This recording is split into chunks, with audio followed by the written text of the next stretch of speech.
This week's episode was brought to you by Talia Stellaire. If you too would like to support the show, make your way on over to www.patreon.com/thewholerabbit, where a $5 monthly donation will get you all our extended shows, 2 big ol' stickers, and access to our Discord, where we go fully unhinged, discussing the weirdness from the show at all hours of the day and night. In this strange episode, we discuss the strange, mysterious world of the Jinn, or spirits of smokeless fire legendary to the Mideast. Fair warning, if you're sincerely religious, listening to this show will not earn you any points with the man upstairs, so you have been warned. Thank you, and enjoy the show.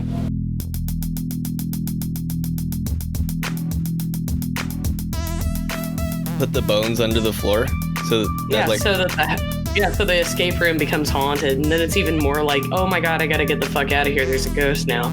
Oh yeah, because like if you're in there too long, we'll just bury you under the floor. Right. Yeah, no, I'm all about that. I think that's the thing that we should start doing. And I also would like to be able to gas the customers to death. You know, like pump the room full of poisonous gas. Is that wrong? Oh my god. I'm always tempted to do exactly the wrong thing. And you know what? Now that I've done the research on Jinn, I can blame it on my Quareen. Because I have been assigned a disembodied spirit that's always throwing me off. And I really have that to blame for everything I've ever done wrong. Ever. Even right now as I'm doing it. You've distracted me, sorry. Now I have to find that rule. Well, we're going to talk about it.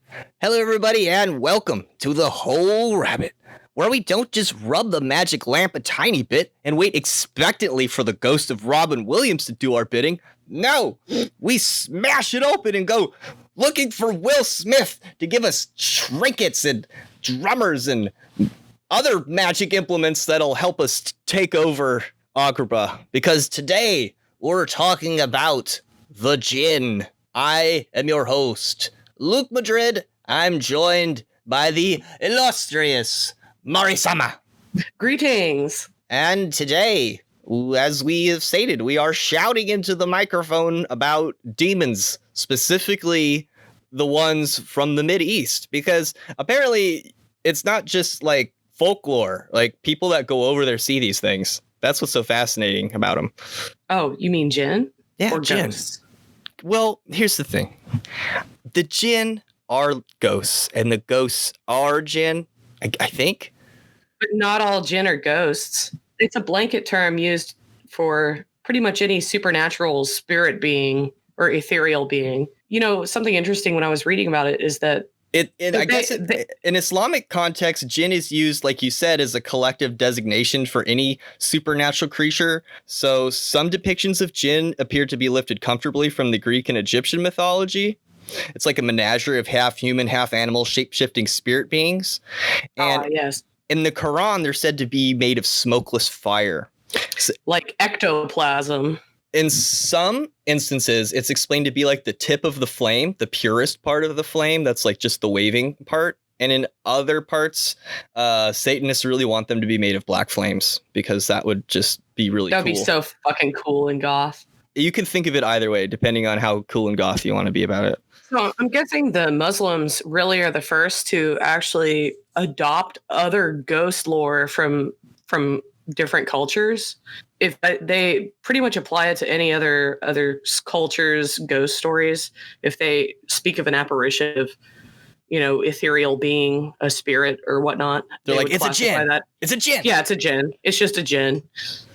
But then there's sometimes where you'll be getting a story on Reddit and it'll be like, no, that's a Jinn. Like even us over here, you know, we're like, no, that's a Jinn. There's some specific to their own area, but the fact that they classify other cultures as their own ghosts, that's what I think was causing confusion, because there is so many Jinn, but that's only because they acknowledge other cultures' ghost stories and the same type of beings. Yeah, disclaimer, I wouldn't really consider myself a Muslim, but I have studied Islam at a community college, so that pretty much makes me an expert. Something interesting is the ancient Islamic scientists classified animals that have an ethereal or a subtle body, meaning that they have some type of soul expression, they would classify that as a jinn as well. No kidding. So like if an animal could exhibit some sort of a human behavior, it had a jinn attached to it. Or if they lived long enough, like, and you'll see that in Japanese folklore, like only certain like animal bodies can become spirits if they live long enough. Now, the first thing that Will Smith did when he popped out of the lamp was immediately possess Aladdin's monkey and made him play the trumpet. I didn't see the new movie, sadly, but not sadly. I didn't, because I was scared of the movie the same way little kids are scared of clowns. I'm just scared that they have ruined it. But yeah, I just wanted him to come out of the lamp like, in West Philadelphia, born and raised. I just wanted him to rub the lamp and have Isaac Cappy come out and sing the Epstein song. That's what I wanted. Oh, God. I mean, that would be a real ghost, right? He's got unfinished business, if anyone does. Yeah, man. I wonder if there's any like sealed vessels down in like the body of water he flung himself into, supposedly. Are we getting off topic here? No. He jumped into a road, dude. He did? Oh. And he got hit by a truck, yes. Oh. I guess that's kind of a river, isn't it? A river of cars. So jinn are an interesting class of beings because while they are understood to be possessed of supernatural, godlike powers, they're not unlike humans in a number of important ways. Jinn, unlike angels, are possessed of free will, which includes the burden of discerning for themselves their own religion and their own morality. So it gives them the potential to be both good or evil, depending on their relationship with wisdom, and in the context of Islam, their relationship to Allah and the Qur'an, which is considered to be the word of God and its most supreme incarnation possible on this plane. And I've also been told many times that unless you can speak Arabic or read it, that the English translations just don't really do it justice. I wish Christians knew that. I mean, I wonder, because to them, from what I heard in the college, is they said that when Muslims look at our, like the New and the Old Testament, they're like, this is just a bunch of Hebrews talking to themselves. Yeah. Like, this isn't this isn't like for everybody. Is how they think of it. And I own the, it's called the Amplified Bible, which is actually they look at the Greek texts and they give you a current translation of that, whereas it's not a copy of a copy of a copy of a copy, which then you get into playing telephone. Well, it's pretty clear that if you read anything but the King James version of the Bible, you're going to heck. I'll see you there. I've got beachfront property if you guys want to party. It's actually just California. No, it's actually hell. It's better. So this is what Allah says in Surah Al-Hajr 15, line 26, 27. Indeed, we have created man from dry clay and black smooth mud, and we created the jinn before that from the smokeless flame of fire. Even Allah talks as a we. What the hey is that about? Is that just a mistranslato or what? I don't know. I'm over tell here. Me. Is this the Elohim talking again? And they're like, oh yes, we are. I don't. Well, Elohim are jinn. Yeah, it also says that. So now I'm really confused. So anyway, why did Allah create humans and jinn? And why did he create them different? This is what Allah says in Surah Ad-Dariyat 51, line 56. I did not create the jinn and mankind except to worship me. With a capital M, fuckers. I added the last part, Second only to the Qur'an is the Hadith, which means talk or disclosure. And this is basically a record of the things that the Prophet Muhammad said, some of his actions, and some of his silent approvals as the messenger. He's not just a prophet, he's a messenger. It's an important distinction. He's like the guy, There were like other prophets and stuff, but he's like the one, I guess. It's important. In the Hadith, there are statements concerning the jinn, and especially regarding someone's Qareen. What is a Qareen? In the 43rd surah, called the Surat Az-Zukhruf, whoever turns away from remembering and mentioning the most beneficent, we appoint for him a shaitan to be Quareen to him. So, according to this specific surah, if you turn away from God and don't talk about God, like it's just not in your life, then you get assigned a shaitan to you. Huh. I guess that's where that word comes from. Or a daemon or demon. I think there's really deep roots to the word shaitan, and the sh word, the sht specifically, that, you know, we would call shit, has long held that meaning it to some extent. Ah, interesting. Like the lowest of the low. And also the left-hand path in Hinduism is called Vamamarga, which equates to the path of vomit or shit or expulsion. Yeah, it's excrement. So there is an association between shit and Satan and evil and bad. I mean, I guess if you teach an ape sign language, it can insult by saying, like, you know, you're a shit scientist. Or it's like potty humor. It's like the lowest grade. I mean, in anything, shit would be like the lowest tier. Unless you're like, oh, that's the shit. Or if you're Gordon Ramsay, you're like, this is absolute shit. Or shite or whatever he says. Shite. That's bad, though. No, the shit can still I know, be good. he doesn't say that. I know, but, you know, it's just like, I understand. It's like if you're not adept enough to even choose a side or to understand the Qur'an or like God or whatever, yeah, you'd be in shit tier. Like you're still almost like an animal at that point. You're like one with the earth. We'll get to this, but poo-poo plays a very important part to at least the common mythology of the jinn. So, to continue, and to back this up about the Quareen, Muhammad states in the Hadith, "There is none of you who does not have a companion, Quareen, appointed to him from among the jinn." They said back to him, "Even you?" He said, "Even me. But Allah helped me against him. Fa aslama. So he only tells me what to do, which is good."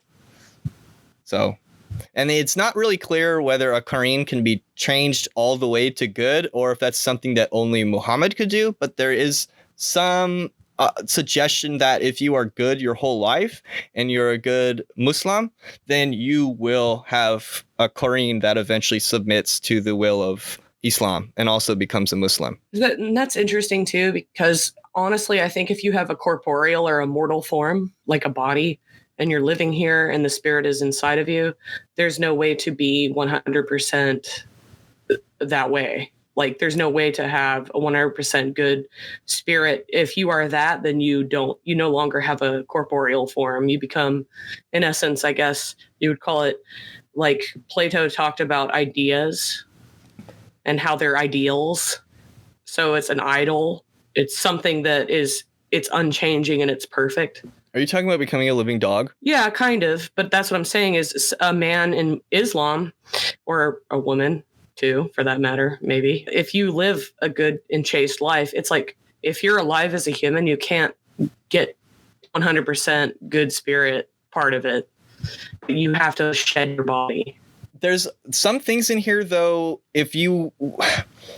How should I say this? It's common understanding that if you're a Muslim and you believe in the Quran, if you are approached by a jinn or attacked by a jinn or have a jinn in your life, that you can read certain surahs or you can pray to Allah and it'll make the jinn go away. Or you can see it for what it is. And like I saw that you have a story here about a taxi driver that experiences this. And the ghost says, you know, if it weren't for your study of the Quran and your understanding, you would have already been dead by now.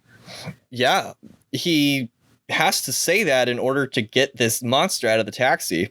But before we get there, though, we just got done with the Gnosticism episode, so now I feel completely comfortable talking about this. And I felt that I'm not, like I said, I'm not a Muslim myself. I don't read Arabic, but the little bits and pieces that you get from reading the Quran, it seems to reinforce a lot of the popular mythology that you hear in Christianity. Does that make sense? Correct. Yeah, it's that the body is a vessel that is a prison to spirit, and that we must perfect it before it can break out of the prison, is my whole, I guess, spiel I was trying to say. So, okay, you're taking the Gnostic spin on it then, in a way. I mean, I do agree with that a lot, but I mean, I'm seeing what we're researching here, and it mirrors it, like, for real. Okay, I might need you to expand on that. I don't know if now. Yeah, go. What do you mean? Like, is there... I mean, aren't you about to get into quoting here again? I have a note here I did want to mention before we get too far off the Quareen thing, because everyone's assigned one. I was joking about it in the intro, where basically this Quareen, or this is a jinn that's attached to every person, is trying to get you to do something against the law of Islam, against the Qur'an, against Allah, against his law and will. And that's not something you want to do. Otherwise, you're going to get your ass handed to you in Judgment Day.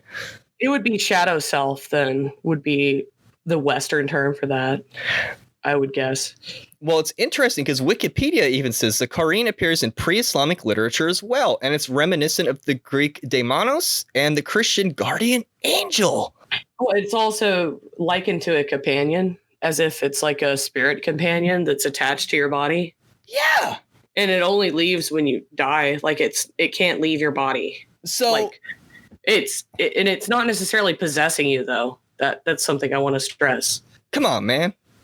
Although if you're in weak nature, like if you're depressed or you feel stressed out or you are looking outside of yourself for help or luck or something like that, that's when they can actually manipulate you. Because that's what it says.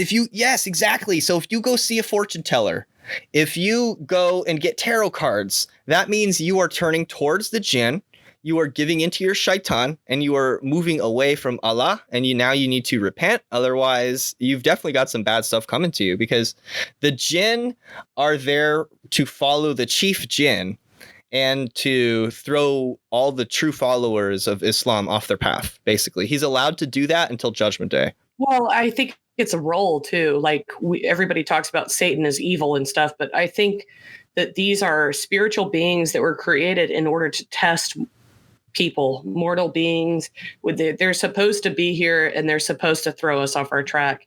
But that is the only experience, is the only way that you can learn and how you can hone your Qareen or your higher self. It's the only way that you can tune it to be pure, is if you have to go through these negative, I guess, roadblocks would be a good, or diversions would be a good description of what jinn's role are. But this reveals, how do I get into this? Because how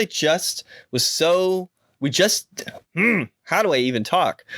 We just did the Demiurge episode, and just reading about this sounds so much like the Demiurge. It's like all of us were born with this creative impulse, and we're supposed to like not listen to it and submit only to this book, because our daemons is evil, our Christian guardian angel is evil. It's and then we like, I don't know. It says that the jinn can be both good and bad. Like they can be malevolent, neutral, and also evil. I mean, malevolent, neutral, and positive. Well, let's benevolent. Before we talk about how to work with the jinn according to YouTube, let's talk about the chief jinn, because he's pretty gosh darn important. Okay, so there's one for each day of the week, apparently, and then each one has a planet ascribed to it, which I was very fascinated with. That's just like the archons. Also a part of your body. Exactly. I really think that, and that's what I'm saying, is jinn is such a wide descriptor that it does include gods and demigods and pagan entities, even spiritual thought forms of like celebrities. Like, have you ever heard of dead celebrity haunting a building? Yeah. It's like they've ascended to jinnhood, I guess, because they don't have their body anymore, but they are a spiritual entity with an ego. Islam treats all the other gods and spirits and ghosts in a very similar way to how like Mahayana Buddhism treats the bone spirits. Yeah, it seems like it comes from our world, the living world, but they are now spirit entities. It's like, okay, we recognize that the world is made of spirits. We recognize that there's spiritual personages in the earth, in people, in objects. But here's the deal. They have to bow down to the will of the Bodhidharma, or in this case, to the will of Allah. And then if they do that, then they're considered like Muslim jinn, or they're considered good jinn. And then there's different angels. Orders of them. Yeah, well, okay, this is confusing because it's understood that all the evil jinn follow the chief jinn, or and then this is like has a corollary, of course, to Lucifer in the Christian mythology. But in Islam, his name is Iblis. Oh, yeah? He's a figure frequently occurring in the Quran, commonly in relation to the creation of Adam. and the commandment to prostrate himself before him. It's when he refused that he was cast out of heaven. Because I'm seeing the days of the week here, and they have different angel names as well. But Samael is the closest to Satan that I have here. You don't have Iblis anywhere? Iblis? No. I don't think I have the Quran verse directly in front of me. That sounds like an archon, like somebody who's over these. Here's the deal, though. I don't have the Quran verse right here in front of me because my notes have gotten really unruly. But long and the short of it is, Iblis sees the creation of these clay beings called humans. And God is like, you need to bow before these. And they all are kind of like gasp. They're like, you would have us bow to these clay beings that spill blood? And Allah's like, did I stutter? And it's almost like he's made an idol. Wow, I hadn't thought of it that way. But it's like he's crafted something, and they're like, you really want us to worship this like piece of like dirt that you made? I made this. Worship it now. Well, it's cool too that the human bodies are referenced as clay vessels, like a vase, which is what you're put in when you're cremated. Oh, that's interesting. So it's almost like the jinn were like, that was their end, that was their doom. And the vessel is what the ghost will come back to and visit. That's why we have grave markers. That's why we put names on graves. It's a way for the spirit to pull their ego out of their living ego. And I think that people who die who are famous actually have, like, their spirit form looks like their corporeal form, retains the name and all that because they have so much people thinking about them. And a lot of these jinn I'm seeing here are named of the days of the week and the different planets. So they have more power than, say, a normal common ghost or jinn. Okay, so concerning the moment when Iblis is cast out, there's sort of this like back and forth between Iblis and Allah. And Allah says, then get out of here. You are rejected, and there be a curse upon you till the day of recompense.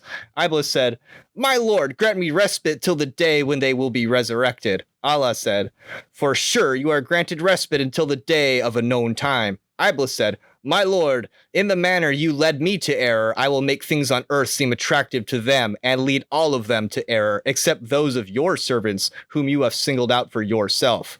Allah said, here is the path that leads straight to me. Over my true servants, you will be able to exercise no power. Your power will be confined to the erring ones, those who choose to follow you. Surely hell is the promised place for all of them.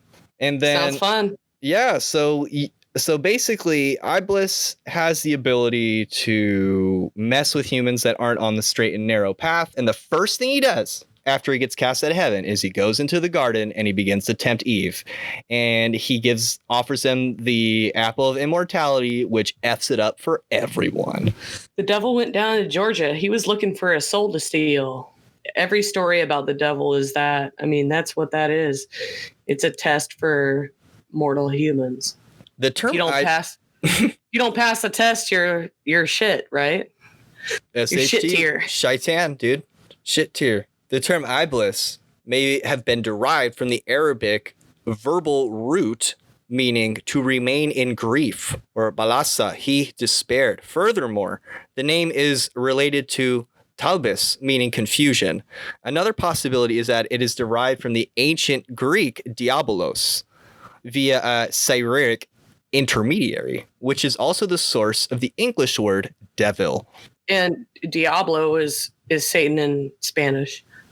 Yes. Yet another possibility relates this name back to the Beni Elohim, sons of God, who had been identified with fallen angels in the early centuries, but had been singularized under the name of their leader.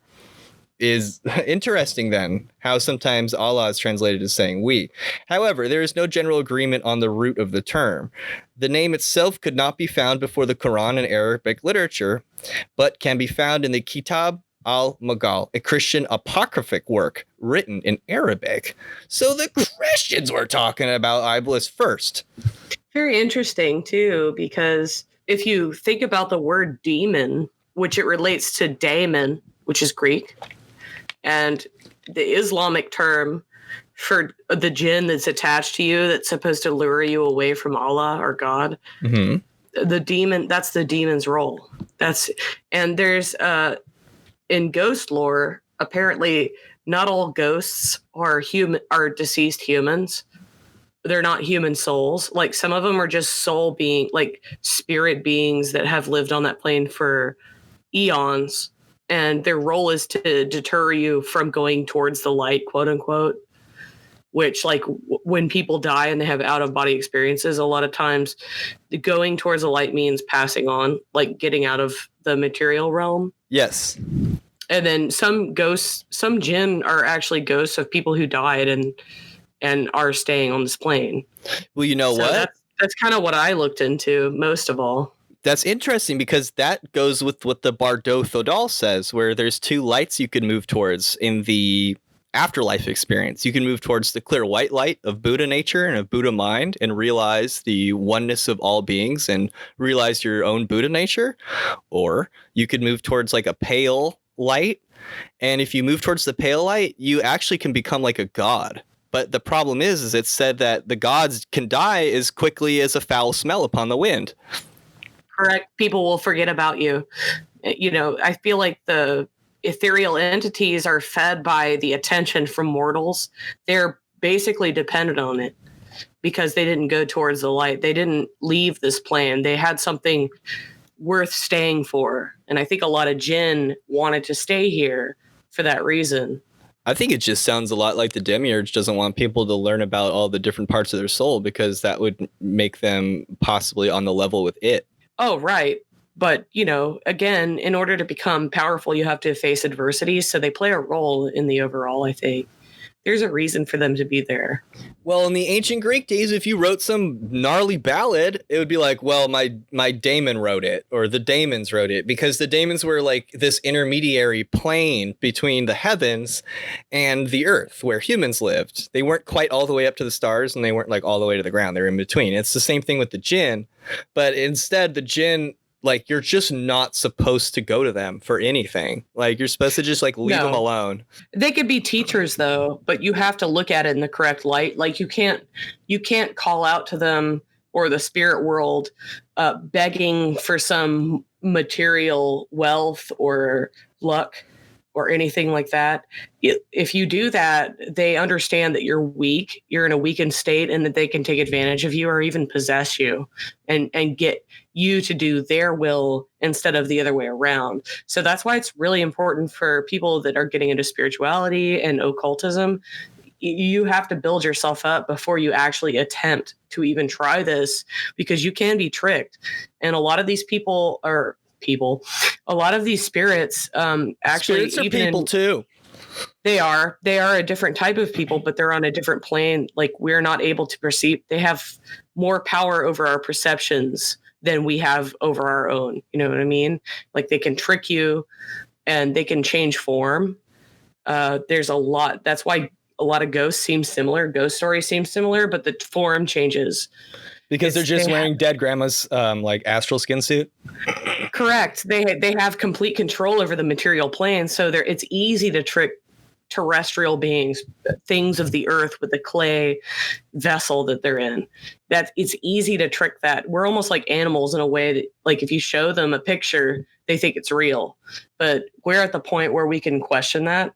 So that's what you need to head into this kind of thing with a questioning mind, and not in a desperate way, because that attracts jinn or spirits, or even Christians called them demons, which would latch onto you if you had any kind of weakness or earthly desire that they could take advantage of. And that's why the devil seems to always want to strike a deal with you or a contract for money. Why are your guardian angel bad? Why is the spirit of the river bad? Why is your cat spirit bad? Like, why is it all like? Why does everything have to be in alignment with Allah or God or Yahweh? Learning a lesson is painful. It's pain. It's suffering. Learning a lesson that way is painful and suffering. That's all it is. That's why there's a lot of ghosts that just are the embodiment of suffering or hunger. There's a lot of ghosts that just have this animalistic hunger and they need to feed. And that's, you don't want to embody that. But what about like reading tarot cards? Like, if you read tarot cards, then you're doing evil. that's Well, like, part of I've it. known people too that they have tarot decks and they're like, it has to be in order. It has to be wrapped in the silk scarf in this rosewood box, and it has to be locked, and and it has to be in a certain place, or else it's not cleansed. And I'm like, okay, no, like you don't really have to do all that. You just have to have good intention. And they're using earthly, like they say, oh, it has to be against silk, or it has to be in a certain spot with a certain material around it. I'm just going to take the condom off for just a little bit, okay? It's not going to cause a problem. It's just for a second, okay? Oh. I have good intentions. Ah. You don't need to worry about that stuff, baby. You just have to have good intentions. That's what I'm saying. That's what I was saying. I'm like, you're kind of digging too much into the material part of this. It's like it has nothing to do with that, really. I guess it's a little bit of both, because there are just cardboard cards, but like you can't just be letting everyone play with them. Well, you can't throw it on the floor and play 52 pickup with it. Yeah, no, I understand that, but like I've known people that are so meticulous and so material oriented that they can't even be spiritual because they have the card deck and they know what it all means, but they're so caught up in the materialism of it that they don't really know how to channel the spirit through it. Like it's a tool. It's not really, the cards aren't important. It's the spirit that you get in touch with using them, is what I'm saying. Well, according to YouTube, there's this way of conjuring the jinn called as suflaya, and the magician wears the Qur'an on his feet and walks around in a bathroom calling on the jinn. So that you need a material basis to do. It says you can even do it on the toilet. But you can do it. That's what I'm saying, is it's a loose thing. But I've known magicians and sorcerers that don't, like, they get so much into the recipe that they're losing the whole ritual part of it. This is like if you went over to those friends, right? With those cards, Mari, and you just like took them out and just licked them all and put them in your butt. And like, yeah, I mean, but you're like, I have your spirits now. Yeah, but at the same time, that's still a ritual. It is kind of a ritual. But supposedly, so like you would get those same spirits from your friend's tarot deck, just the evil version, kind of. You'd get the anti-friend spirit. So if you had like, oh, I see it. You see what I mean? So like if you had like a really like witchy, like puts period blood in jars, like on her porch, like, ugh. And you did that to her tarot cards, like, some solar, like a bunch of Mormons might come to her door and try and convert her, Like, but again, it's linked to intention, or like environment as well. I mean, I think you attract different jinn or spirits based on your cognitive disposition. So if you are feeling gross and grody and nasty and want to like basically piss on everything you see that's important, yeah, you're going to attract some of the same kind of spirit. And according to the same YouTube video, in Al-Iqsam, the magician enters a dark room wearing dirty clothes and calls upon the chief jinn, who now we know is Iblis, and he takes the sweaty garments of the person he's trying to curse, and he burns incense with the alignment of the intended outcomes, like sweet incense if they want to like fall in love, or like bad incense if he wants to sow discord. And then the sweaty garment is tied into a knot as the magician states the intention. And then oftentimes the jinn may be heard saying, "Your wish is my command." So that's interesting because you have to bring an offering, and it's usually something that came off the body of the person because it's, everything's material. You need another material to make this work. It reminds me of voodoo stuff. Like in voodoo magic, you have to have the hair or the blood or the tooth or bone or a clothing item, any of that. You can make a voodoo doll. You can curse them. Same in Africa. There's a lot of that going on. And then we're getting into talking about the spirit of a person while they're alive, which is, there's a whole lot of stuff under that. And then according to the same video, Az Zabiha is the method of slaughtering an animal on behalf of the jinn. It usually has to be a black animal. And then they leave it somewhere like really far away in a desolate place because the jinn live in like cities of their own. Dude, that just reminds me of how every culture across the entire planet, if they see a black dog, black cat, black snake, black anything, they'll just kill it, like just indiscriminately. That's because since time immemorial, black magicians have used them as sacrifices to do bad stuff. But why are the people killing them? Like it's almost like they're performing the ritual instead of warding off the bad spirit. Because that's one less animal that the black magician can get a hold of. And if you are the good magician and the animal crossed your path, that's God telling you to kill the animal, right? No, it's not. Don't do it. Don't kill animals. No, it's not. In fact, become a vegetarian. It's not. Don't listen to anything I have to say on the show. Like every Halloween, I get scared with cats outside because all the black cats get like fireworks strapped to them by children. And it's like, why do kids want to do this? It's like, it's wrong. I think it's wrong. But at the same time, it's like, if you actually kill the animal opposed to the sorcerer, aren't you gaining that power?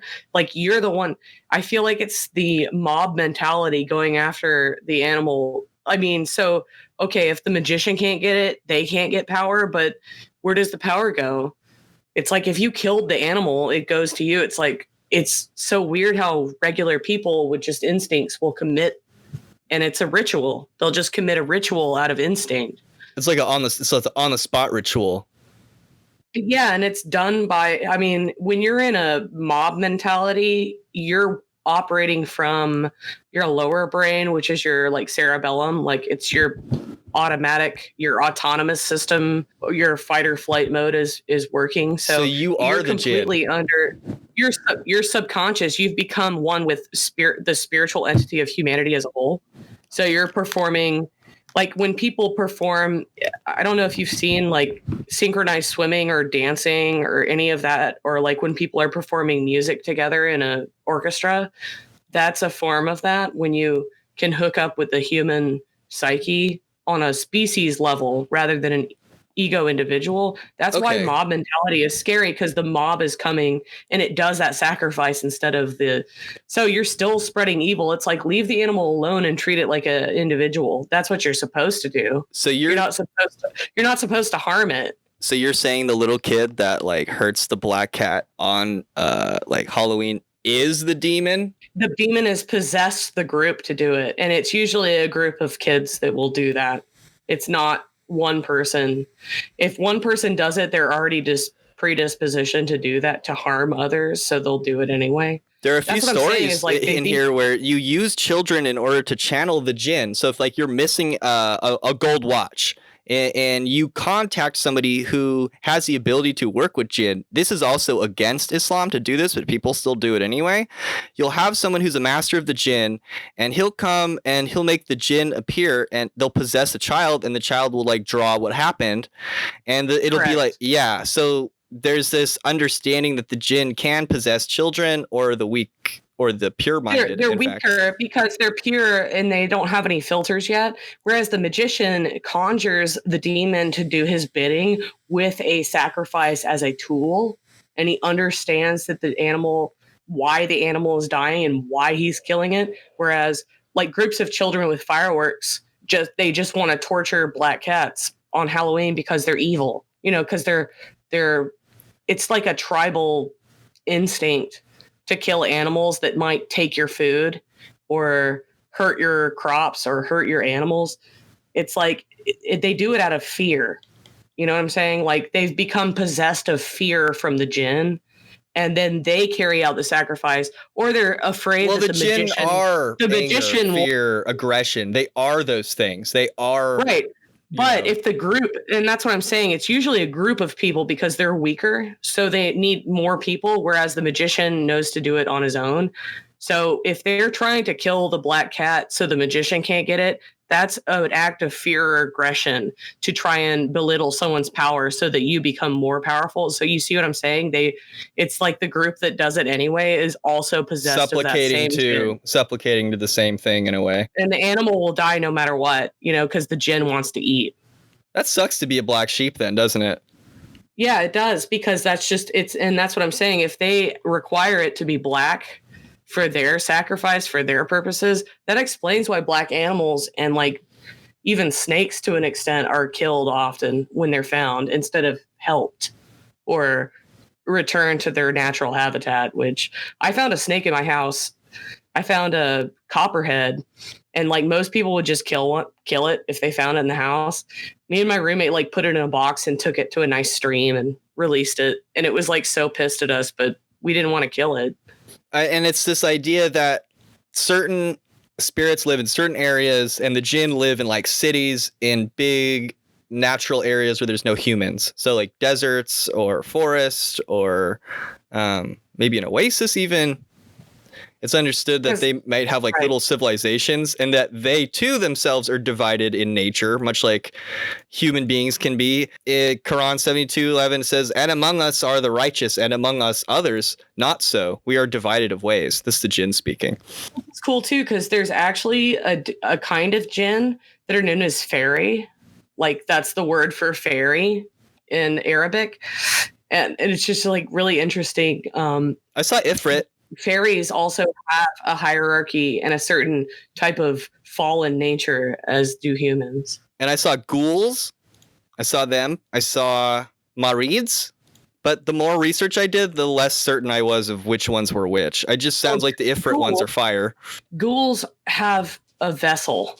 They have a body. So like the Egyptian gods were also kind of this caste in that when they apparate in the physical, when they create a physical body to inhabit, and like an avatar, basically, when they make one, it will often most likely have a mixture of human and animal parts because that it's the nature of the earth. So it has to reflect like a hologram. A fragment must reflect the whole. Are you saying the whole rabbit is a jinn? It could be. I mean, I really definitely feel it is. The big bunny's a jinn? Yeah, I mean, any kind of thought form that you put a lot of energy into or people pay attention to, guys, pay attention, watch, subscribe, like, join our Patreon. But anyway, the more power we get, the more of a jinn will become.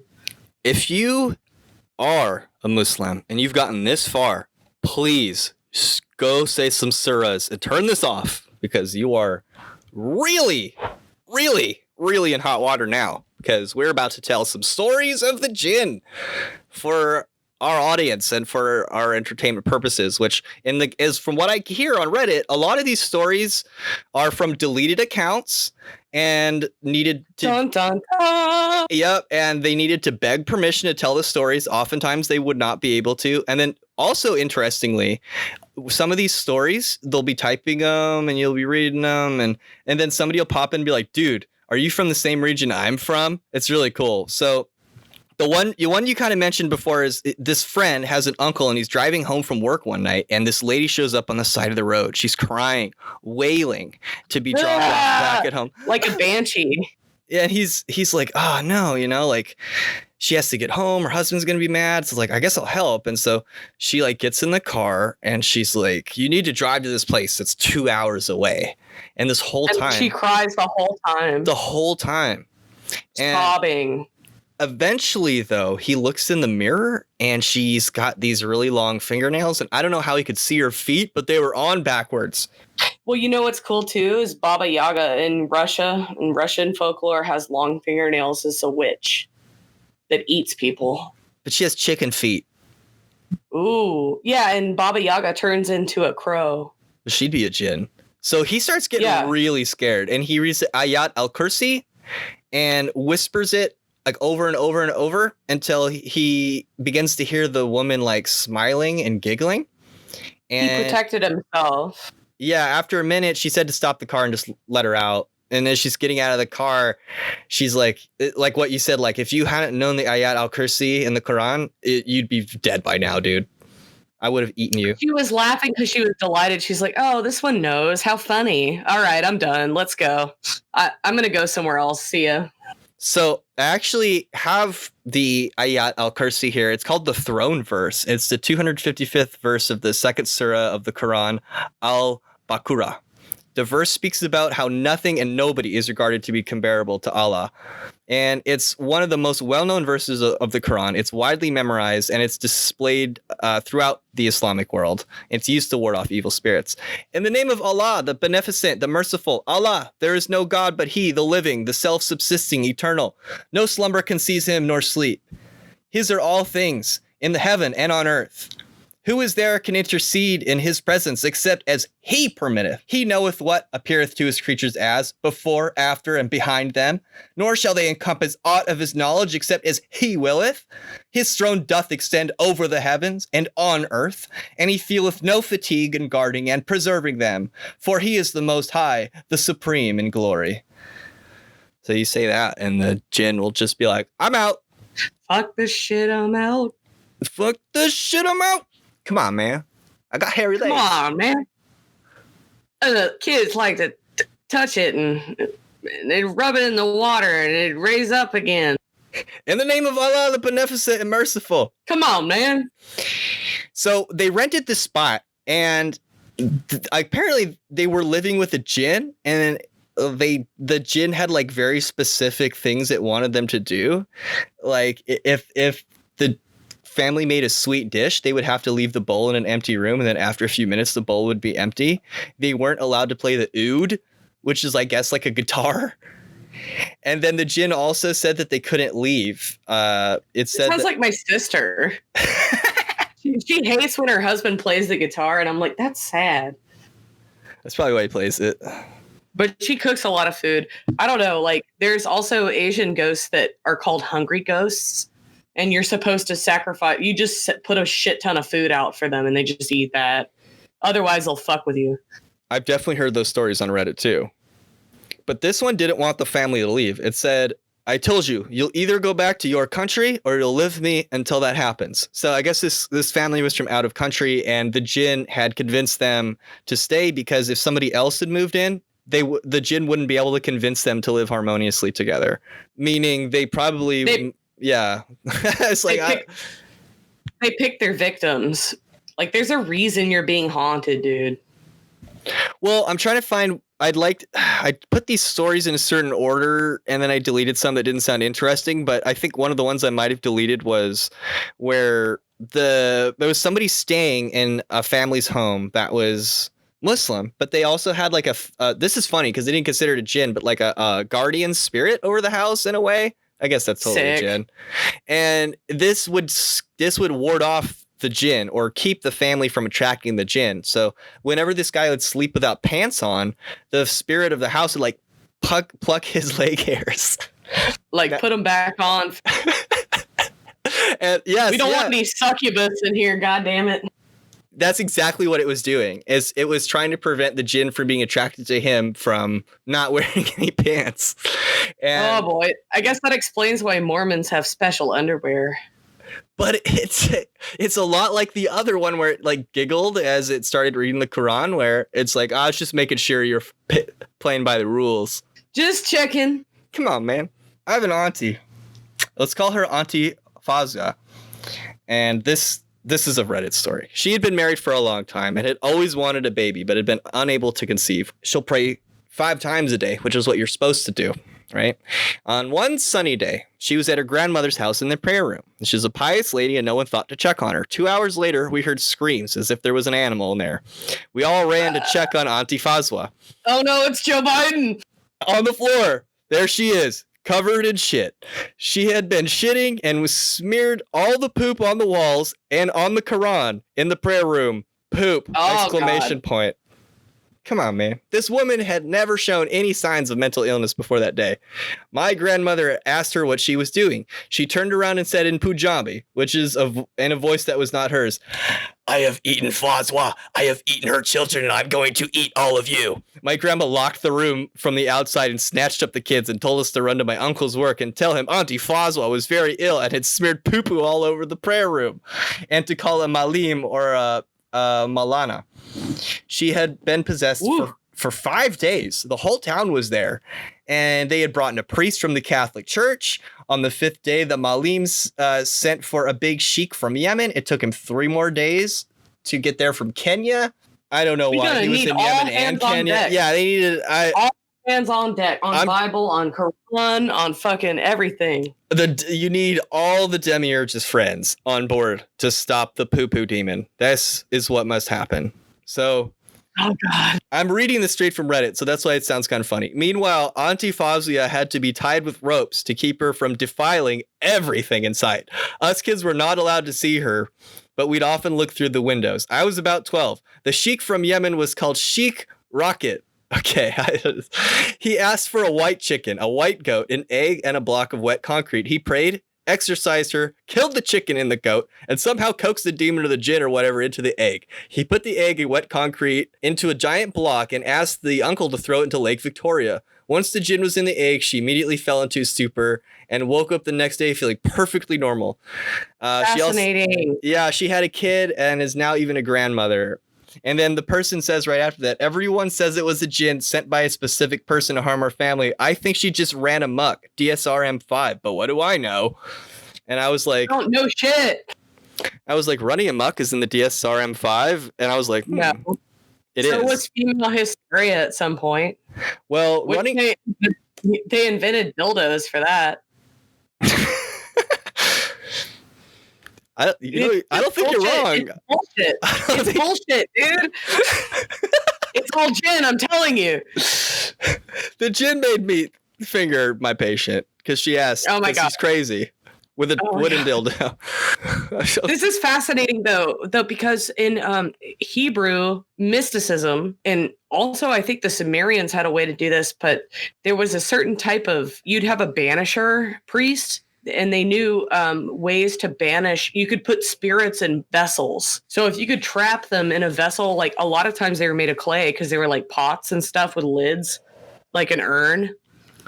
So that's a lot of Solomonic magic. It's like Solomon bound all the spirits into these brass vessels and then cast them into a river. And then some nabobs came along and just released them trapped. All. And then you see in media, a lot of times things are trapped in books, like spirits are trapped inside books or computers or anything like that. Sometimes vessels can be, I guess, like a container for a spirit or a jinn. If you banish them to a physical container, they act, and especially if the container is inanimate and it can't move, they can't do shit. So that's something jinn can do. They can get bound into objects, and that's why they're kind of like afraid of humans. It's said they don't like to be around humans because humans, if they know their name or if they know enough magic, even though they're just these clay dumb little morons, can still bind these super powerful beings to objects or make them do stuff if they know how to use the right incense or whatever, you know. There's even a whole segment of Chinese and Japanese spirits that are bound to objects. So there's a term for this in pretty much every culture.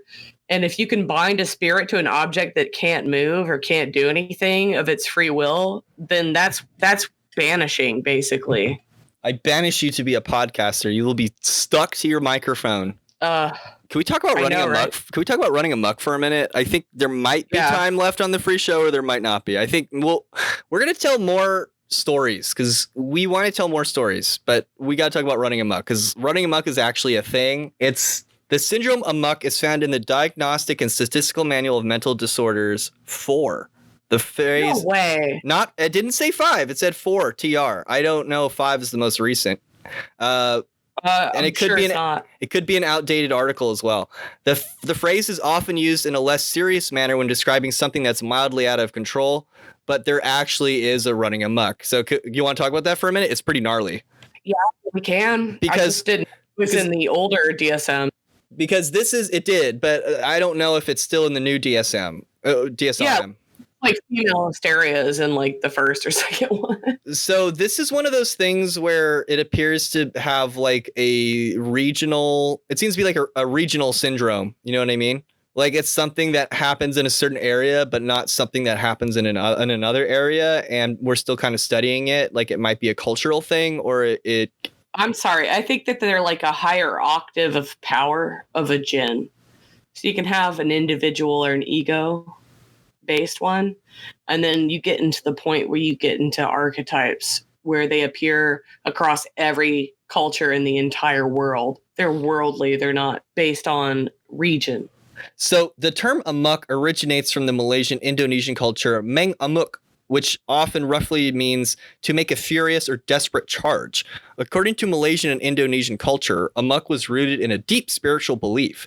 They believed that amok was caused by the hantu belian, which was an evil tiger spirit that entered one's body and caused the heinous act.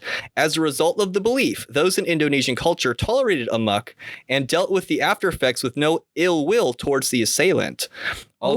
Yeah, interesting, right? Although commonly used in a colloquial, less violent sense, the phrase is particularly associated with a specific sociopathic cultural bound syndrome in the cultures of Malaysia, Indonesia, and Brunei. In a typical case of running amok, an individual, often male, having shown no previous sign of anger or inclination to violence, will acquire a weapon, traditionally a sword or dagger, but currently any variety of weapons, and then suddenly frenzy, will attempt to kill or seriously injure anyone he encounters, including himself. Amok typically takes place in a well-populated or crowded area. Amok episodes of this kind normally end with the attacker being killed by bystanders or committing suicide, eliciting theories that amok may be a form of intentional suicide in cultures where suicide is heavily stigmatized. Those who do not commit suicide are not killed typically. They lose consciousness, and upon regaining consciousness, claim amnesia. And Captain James Cook even wrote about this and experiencing it firsthand in 1770. Wow. He writes of it with individuals having a reckless, violent manner without cause and indiscriminately killing, maiming villagers, animals in a frenzied attack. Interesting. So this existed before psychiatric medications and false flags. It also tends to be not something that women or children do. However, now there's been a lot more women doing it. Which, very interesting. Very interesting. A lot of people that want to commit suicide for some reason or another, they commit homicide before the fact. And that's mentioned here in the same Wikipedia article under contemporary syndrome, where we have in our culture suicide by cop. Where they commit a crime like GTA, killing frenzy. And they're going to come shoot you, dude. Going postal. They don't care. Yeah. You got wasted. Yeah. Sorry. I'm just I understand now what that's about. And if you want to keep listening to the podcast that got Luke and Mari beheaded, head on over to No, that's actually wrong. I'm not Bloody Mary. I'm not going to behead us. Jeez, it's really hot in this room. I have to turn off all the fans. It's www.patreon.com/thewholerabbit. And for $5, you'll get all the extended shows, the bonus artwork, you'll get access to our Discord server, and I will send you 2 stickers that are actually fairly expensive to mail out to you. So I'm sorry about that. They just came in one size. You got to pay for quality sometimes. And also, I might do your star chart. Yeah, if you sign up to get tarot lessons, which is actually quite a bit more expensive than the $5. This is if you really want to support the show, I'll teach you tarot. Mari will give you your astrology reading of your birth chart. Introduction to astrology. Focus on your birth chart.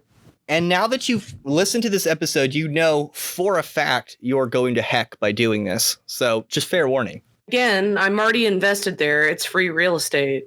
Thank you, everybody. Eat carrots and shoot lasers. Pew, pew.